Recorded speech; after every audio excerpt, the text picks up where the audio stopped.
बाबाओं की फहरिस्त बहुत लंबी है।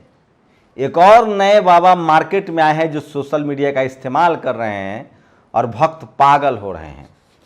उनको लगता है कि बाबा जो है वो भविष्यवाणी करते हैं। सवाल है कि अगर बागेश्वर धाम का ये बाबा इतना ही यशस्वी है, इतना ही तेजस्वी है, तो इसको चाइना बॉर्डर पे रख दिया जाए, इनको पाकिस्तान भेज दिया जाए, बॉर्डर पे भेज दिया जाए, या भारत की विदेश मंत्री इनको बना दिया जाए, रक्षा मंत्री बना दिया जाए, सारे समस्याओं का समाधान निकाल देंगे। नमस्कार, मैं शंभू कुमार सिंह और आप देख रहे हैं नेशनल दस्तक। मैं किसी की आस्था को ठेस नहीं पहुंचा रहा हूं, लेकिन हर तरह के कर्मकांड और लूट के खिलाफ आपको बोलना पड़ेगा। अगर कोई आपको बेवकूफ़ बना रहा है तो इस देश में इस तरह के बाबाओं का लंबा इतिहास रहा है। मैं कुछ 10 बाबाओं का नाम गिनाऊंगा जो अब जेल में हैं, जिन पर रेप, भ्रष्टाचार, लूट और इस देश को गुमराह करने का आरोप है। अभी तो ये बाबा नया नवेला है। आसाराम याद है? क्या भीड़ लगती थी, क्या होली होती थी। बड़े बड़े ट्रक वाली होली, मुख्यमंत्री पैर छूते थे, प्रधानमंत्री जो हैं वो आशीर्वाद लेते थे। क्या नाटक हुआ था गिरफ्तारी में, आप कल्पना कीजिए क्या हकीकत निकली। दूसरा राम रहीम जेल में हैं। क्या क्या ड्रामा हुआ, फिल्में बनाते थे। सोचिए, इंटरव्यू देते थे चैनलों पर। आज तक जैसे चैनलों का सुबह का 6 बजे का स्लॉट खरीद रखा था, इतना पैसा था। आज नतीजा क्या है? मिर्ची बाबा कहाँ चले गए? और वो जो समोसा कृपा रुकी हुई है, समोसा में, चटनी में, घी में, अचार में, इंदर सिंह नामधारी के रिश्तेदार थे। तो सोचिए मैं वीडियो क्यों बना रहा हूं। मैं इस देश के बहुजनों से अपील कर रहा हूं, आप अपने बच्चों को, अपने परिवार को इस तरह के कर्मकांड से बचाइए। आपको बाबा साहब ने जो 22 प्रतिज्ञाएं दिलवाई है उस पर अमल कीजिए। मैं फिर कह रहा हूं, आप बुद्धिज्म की तरफ जाएंगे, बाबा साहब की प्रतिज्ञा की तरफ जाएंगे, आप विज्ञान की तरफ जाएंगे। बुद्ध कोई धम्म नहीं है, बुद्ध विज्ञान है। उस तरफ जाएंगे तो आपकी मुक्ति का मार्ग संभव है। इस देश के 90% लोग जो गरीब, लाचार, बेबस है, मैं दावे के साथ कह सकता हूं कि उनकी भलाई सिर्फ पढ़ाई लिखाई से होगी। उनकी भलाई स्कूल अस्पताल से होगी। उनके बच्चे स्कूल अस्पताल में जाके स्वस्थ होंगे। आप नहीं यकीन मानते हैं तो इसी तरह से पीढ़ी दर पीढ़ी गरीब और लाचार रहेंगे जब तक धार्मिक कर्मकांड में उलझे रहेंगे। सोचिए ये कितनी बड़ी कमाई है। एक वीडियो शेयर किया है शिंदे ने, मैं चाहता हूं कि आपके साथ शेयर करूं और बताऊं। इस बाबाओं का फीस जान लीजिए।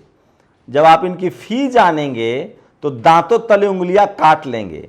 एक खबर में पढ़ रहा था कि कहीं की खबर है, पाठ के लिए 45 बीघा जमीन, 15 बीघा जमीन बेच दिया। खैर उनकी मर्जी है, लेकिन मेरी कोशिश है कि इस तरह के तमाम कर्मकांडों को आपको दिखाऊं। ये तस्वीर देखिए, ये बिहार की है, जहां पूजा के नाम पर रंगीन डांस चल रहा था और यहां से डांस से निकलने के बाद उपद्रवियों ने जमकर हमला किया, तोड़ फोड़ की। ये तस्वीरें देखिए, ये सब धर्म के नाम पर होता है। अलग से दिखाऊंगा भी, लेकिन आप कल्पना कीजिए कि इस देश में चल क्या रहा है। आप समझ नहीं पाएंगे कि किस तरह से धर्म का जो मार्केट है वो चरम पर है और लोग किस तरह से धर्म के नाम पर अपने ही लोगों को बहका रहे हैं। सोचिए, गणेश चतुर्थी के विसर्जन में, गणपति विसर्जन के दौरान 18 श्रद्धालु बहे, 8 लोगों के सब मिले, 3 लापता, खुशियों पर मातम। ये हरियाणा की खबर है। आप कल्पना कर सकते हैं इस देश में इस पर कोई बात नहीं करेगा। कर्मकांड घर घर तक पहुंचाया जा रहा है, क्योंकि जो लोग कर्मकांडी हैं वो जानते हैं कि उनका ये बिजनेस है। और इस बिजनेस का फीस जान लीजिए, किसी डॉक्टर की फ़ी नहीं होगी। ये देखिए, ये तस्वीरें देखिए। श्री राम कथा में सेवा हेतु पवित्र दान 2,51,000। श्री राम कथा में सेवा हेतु पवित्र दान सुरक्षा सेवा दल 1100 रुपये। श्री राम कथा में सेवा हेतु पवित्र दान यजमान सेवा 1,00,000 रुपये। श्री राम कथा में सेवा हेतु पवित्र दान संतों की तिलक सेवा 5100 रुपये। श्री राम कथा में सेवा हेतु पवित्र दान मातृ पितृ पूजनोत्सव 21,000। श्री राम कथा में सेवा हेतु पवित्र दान, पुष्प वर्षा, फूल समर्पण सेवा 1,10,000। ये स्थिति है बाबाओं की। आरती सेवा 11,000। श्री व्यास जी को माल्यार्पण सेवा 51,000। तो ये विशुद्ध रूप से मार्केट है, बिजनेस है। अगर आप करना चाहते हैं तो करिए, लेकिन इसी बिजनेस में आपकी भागीदारी नहीं है। इसलिए सुप्रीम कोर्ट के वकील नितिन मिश्राम ने कहा कि हमें इस तरह के बिजनेस में भागीदारी लेनी पड़ेगी, हमें सवाल पूछना पड़ेगा। और स्टालिन ने जब कहा कि अब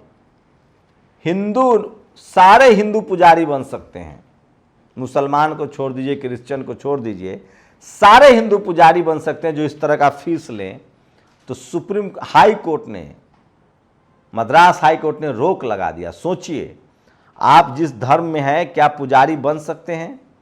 क्या आपको दान पेटी की चाबी मिलेगी? अगर नहीं मिलेगी तो यकीन मानिए आपका पैसा जा रहा है। इसलिए लड़ाई लड़िए कि कैसे इस धर्म के धंधे में आपका वर्चस्व हो। वैसे एक वीडियो सोशल मीडिया पर वायरल हो चुका है जिसमें एक साधु कह रहा था कि कोई गैर ब्राह्मण पुजारी नहीं हो सकता है। तो सोचिए, एक ऐसा धंधा जिसमें रंग चोखा है, जिसमें पैसों का अंबार लगता है, उस पर एक जाति विशेष के आदमी का कब्जा, और वो धर्म की वजह से नहीं है। हिंदू तो एससी भी है, एसटी भी है, ओबीसी भी है। वो क्यों नहीं बन सकता है पुजारी? वो क्यों नहीं बन सकता है कथावाचक? ये बहुत बड़ा धंधा है। लेकिन मैं बहुजन समाज के लोगों से कहना चाह रहा हूँ, पुजारी बन जाओ, कथावाचक बन जाओ, पैसे कमाओ, उससे स्कूल खोलो, अस्पताल बनवाइए। लेकिन अपने परिवार के भी बच्चों को ऐसे बाबाओं के पास बिल्कुल मत भेजिए, क्योंकि ये लोग रेप के आरोपी हो चुके हैं, रेप के दोषी सिद्ध हो चुके हैं। और सबसे ज़्यादा हमारी संख्या एससी एसटी ओबीसी माइनॉरिटी की, हम ही हिंदू हैं और हमारे ही पैसे से सारा चला। सोचिए, हम साथ खा नहीं सकते हैं तब हम हिंदू नहीं हैं। हम बेटी रोटी का संबंध नहीं कर सकते तब हम हिंदू नहीं हैं। हमारे आरक्षण का ये लोग विरोध करता है तब हम हिंदू नहीं हैं। सिर्फ चढ़ावा चढ़ाने के लिए हिंदू हैं।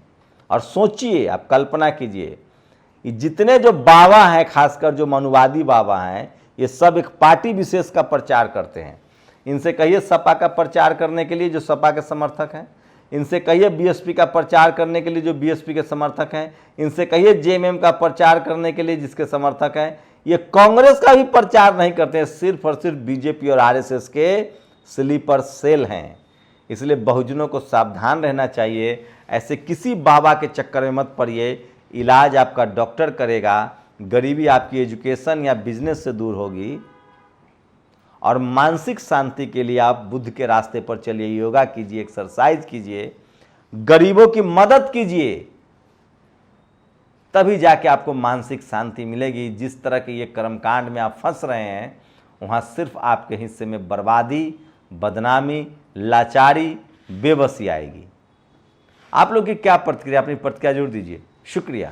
नेशनल दस्तक की आपसे गुजारिश है कि अगर इसको बचाना चाहते हैं तो नेशनल दस्तक को सब्सक्राइब करने के लिए रेड कलर के सब्सक्राइब बटन को दबाएं, फिर बेल आइकन की घंटी दबाएं। नेशनल दस्तक को बचाने के लिए बहुत जरूरी है कि हर खबर को शेयर करें, लाइक करें, कमेंट जरूर करें।